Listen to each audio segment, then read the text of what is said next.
আসমান আর জমিন আল্লাহ বানাবার পর আল্লাহ রাব্বুল আলামিন এই জমিনটা পরিপূর্ণ করলেন স্বামী স্ত্রী দিয়া।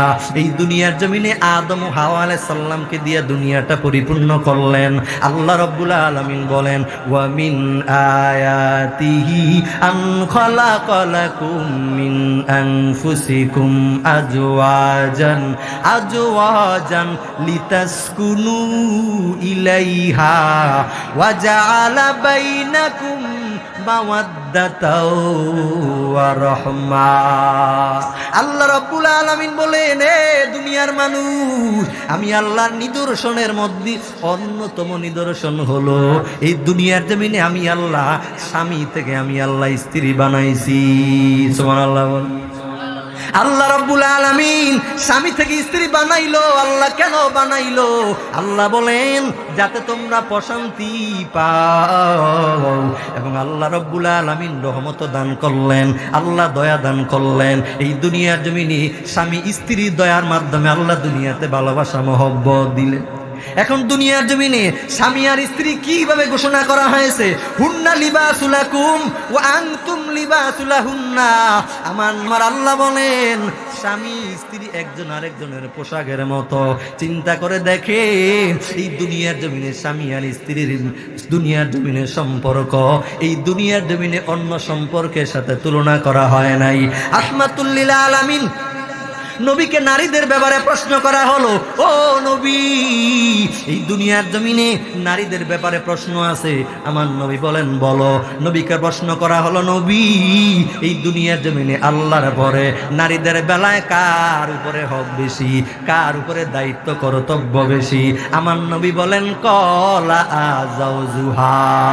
আমার নবী বলেন নারীদের বেলায় হলো তার স্বামীর উপরে হক বেশি আল্লাহর পরে।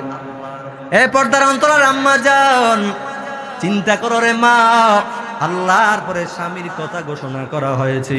স্বামীর খেদমত করো, স্বামীর মাল হেফাজত করে নাও, স্বামীর মাল হেফাজত করো, স্বামীকে সম্মান দিয়া চলো। অতএব চিন্তা করো রে আম্মা জান, আল্লাহ রাব্বুল আলামিনের পরে স্বামীর কথা বললেন আমার নবী। এরপরে প্রশ্ন করা হলো, নবী, এই দুনিয়ার জমিনে পুরুষের বেলায় কার হক, পুরুষের বেলায় কার ঘোষণা করা হয়েছে? আমার মদিনার মায়া নবী বলল কলা উম্মুহু। পুরুষের বেলায় বলা হইল তার মায়ের কথা বলা হয়েছে। সুবহানাল্লাহ বলেন। আরে পর্দার অন্তরালের মা বোনেরা গো, চিন্তা করে দেখো রে মা, আল্লাহ রাব্বুল আলামিনের নবী শুরু থেকে বললেন স্বামীর খেদমত করো। এরপরে নারীদেরকে সম্মান দিয়ে দিল। তোমরা নারীরা এক সময় মা হবে, এক সময় কারো সন্তানের মা হবে। ওই সময় তখন তোমাদের সম্মান আরো বেড়ে যাবে, ঠিক কিনা বলে? কারণ মায়েদের সম্মান তো আরো বেশি। আজকে আপনি কারো স্ত্রী, আবার কিছুদিন পরে কারো সন্তানের মা হবেন। পর্দার অন্তরালের মারা তো শুনতেছে, বা শুনে না? পর্দার অন্তরালের মা বোনদেরকে বলবো, মা চিন্তা করো রে মা, প্রথমবার বলা হইল স্বামীর খেদমত করো, এরপরে বলা হইল পুরুষের বেলায় বলা হইল সবচেয়ে বেশি সম্মানী হলো কলা উম্মুহু, তার মা। চিন্তা করে দেখেন এই দুনিয়ার জমিনে আল্লাহ স্বামী স্ত্রী বানাইলেন। এখন স্বামীর উপরে স্ত্রীর কিছু দায়িত্ব কর্তব্য রয়েছে। কি দায়িত্ব আর কর্তব্য? এই দুনিয়ার জমিনে এক নম্বরে স্বামীর মাল হেফাজত করে নাও, স্বামীকে সম্মান দিয়া কথা বলো। যেই বিবি স্বামীর মাল হেফাজত করে নাই, স্বামীর সম্পদ হেফাজত করে নাই, ওই বিবি কোনো স্বামীর স্ত্রী হওয়ার যোগ্য রাখে নাই, ঠিক না? যেই বিবি স্বামীর মাল হেফাজত করে নাই, স্বামীর কাছে পার্সোনালিটি মেইনটেইন করে চলে, ওই বিবি কোনোদিন ভালো স্ত্রী হতে পারে না। অতএব দুনিয়ার জমিনে রে আম্মা জান, স্বামীর মাল হেফাজত করে চলা লাগবে। আমার মদিনার মায়া নবী আবার এই সম্পর্কে বলে, তোমরা দুনিয়ার জমিনে স্বামীর কথা মতো দুনিয়ার জমিনে চলা লাগবে, স্বামীর কথার বাহিরে যাওয়া যাবে না, স্বামীর কথা মতো চলতে হবে। এখন আম্মা জানেরা বাজারে গেল স্বামীর অনুমতি নেওয়া লাগবে, স্বামীর কথা ছাড়া স্বামীর অবাধ্য হয়ে দুনিয়ার জমিনের ঘর থেকে এক সেকেন্ডের জন্য বের হওয়া যাবে না। কত সুন্দর বাণী আমার নবী শোনায় দিল, স্বামীর অনুমতি ছাড়া ঘর থেকে 1 সেকেন্ডের জন্য বের হয় না। শুধু তাই না, স্বামী ছাড়া অন্য কোনো ব্যক্তির সামনে তুমি সুগন্ধি লাগাইও না রে আম্মা জান। আমার মদিনার মায়া নবী এটা কেন বললো? এটা বলার কারণ হলো, এই দুনিয়ার জমিনে যদি কোনো নারী যদি সুগন্ধি লাগায় যদি বাহিরে যায়, বাহিরে যাওয়ার পর তখন তার ব্যভিচারে লিপ্ত হওয়ার মতো পাপ হয়। কার বাণী? আমার নবী বলেন, কোন নারী যদি সুগন্ধি লাগায় ঘর থেকে বের হয়, আমার নবী বলেন ওই নারী ব্যভিচারে লিপ্ত হওয়ার মতো পাপ করলো। কারণ নারী এমন জাতি, বড় সম্মানী জাতি, নারীদেরকে পর্দার আড়ালে থাকার জন্য ঘোষণা করা হয়েছে। আমার মদিনার মায়ার নবী এই জন্য বলল, নারীদেরকে সুগন্ধি লাগানো হারাম হারাম ঘোষণা করা হয়েছে। স্বামীর উপরে স্ত্রীর কর্তব্যের মধ্যে অন্যতম কর্তব্য হলো, এই দুনিয়ার জমিনে স্বামীর কথার উপরে কথা বলা যাবে না। কারণ এই জন্য তো বলা হইল, তোমরা দুনিয়ার জমিনে আল্লাহর পরে স্বামীর হক চিন্তা করে। ও পর্দার অন্তরালের মা, চিন্তা করো রে আম্মা জান, কি জন্য স্বামীর কথা বললেন আল্লাহর পরে? এই দুনিয়ার জমিনে আল্লাহর পরে যদি কাউরে সেজদা করার কথা বলা হইতো, তাহলে বলা হইতো স্বামীকে সেজদা করো। কি বলা হইতো? স্বামীকে সেজদা করো। চিন্তা করেন আম্মা জান, আপনার স্বামী আপনার কত বড় দামি সম্পদ, কিন্তু এমনও যুবকের অভিযোগ আছে, হুজুর আমার বউ আমার কথা শুনে না, আমার কথার অবাধ্য হয়ে চলে। 26 বছর এক ভাই সেই দিন বলল, 26 বছর বিদেশ করলো। 26 বছর বিদেশ করার পরে তিনি 4 তলা বিল্ডিং বানাইলো, লক্ষ টাকা কোটি টাকা খরচ করে 4 তলা বিল্ডিং বানাইলো।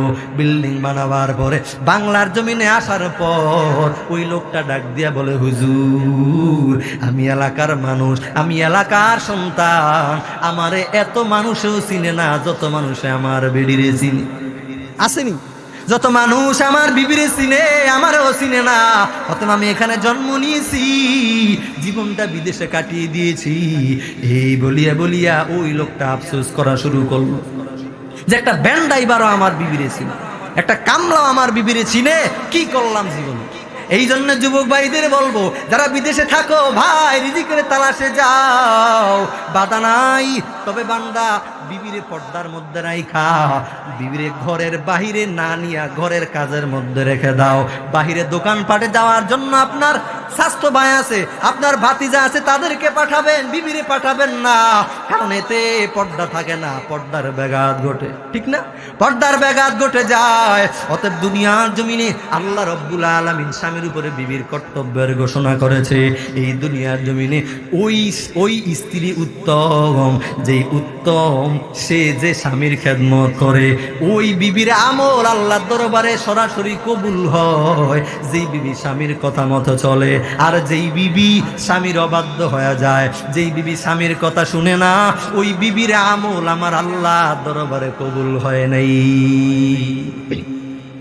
আরে আম্মা জান, আপনি যদি সারাটা দিন সারাটা বছর সেজদা লাগায়া 5 ওয়াক্ত নামাজের সাথে কোরআন শরীফ তেলাওয়াত এত আমল করার পর যদি স্বামীর সম্পদ হেফাজত না করো রে আম্মা জান, যদি স্বামীর কথা না শুনো রে আম্মা জান, তাহলে আপনার এই আমল বিন্দু থেকে বিন্দু পরিমাণ কাজে আসবি না।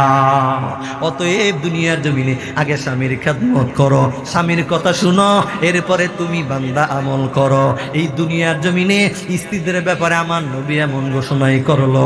অতএব দুনিয়ার জমিনে আমরা যতদিন আম্মা জান তোমরা বাঁচবা, স্বামীর কথার অবাধ্য হইও না রে মা। কারণ এই দুনিয়ার জমিনে যেই বিবির উপরে স্বামী সন্তুষ্ট হয়ে আছে, আল্লাহ রব্বুল আলামিন সেই বান্দির উপরে আমার আল্লাহ সন্তুষ্ট হয়ে যায়। আর ওর উপরে সন্তুষ্ট হওয়া মানে জান্নাতে যাওয়া সহজ হয়ে যায়। সুবহানাল্লাহ। তাহলে ভাইয়ারা বুঝতে পারছেন তো, এই দুনিয়ার জমিনে আল্লাহ রব্বুল আলামিন মানুষ বানাবার পরে স্বামী স্ত্রীর সম্পর্ক বানাইলেন, এত মহব্বত দিল। আল্লাহ রব্বুল আলামিন কোরআনের আয়াতের মাধ্যমে জানায়া দিলেন যে এত দামি সম্পর্ক যাতে তোমরা প্রশান্তি পাও, একজন আর একজনের পোশাকের ঘোষণা করেছে। অতএব এত দামি সম্পর্কের মাঝে যারা ফাটল দিবে, এত দামি সম্পর্কের মাঝে যার কাজের দ্বারা, যার কথার দ্বারা স্বামী স্ত্রীর মাঝে ফাটল হয়, হয়তো স্বামীর কথার দ্বারা, না হয় স্ত্রীর কথার দ্বারা সম্পর্কের মাঝে ব্যাঘাত ঘটে। যার কথার দ্বারা, যার ব্যবহারের দ্বারা এই দুনিয়ার জমিনের সম্পর্কের মাঝে ব্যাঘাত ঘটবে, যেই বান্দা বান্দি স্বামী স্ত্রীর মধ্যে ব্যাঘাত ঘটায় দিবে, হাসরের ময়দানে ওর নাজাত নাই। হয়তো দুনিয়াতে কথার বাহাদুরি চলতে পারে, কিন্তু হাসরের ময়দানে আমার আল্লাহর কাছে কোনো বাহাদুরি চলবে না রে আম্মা জান।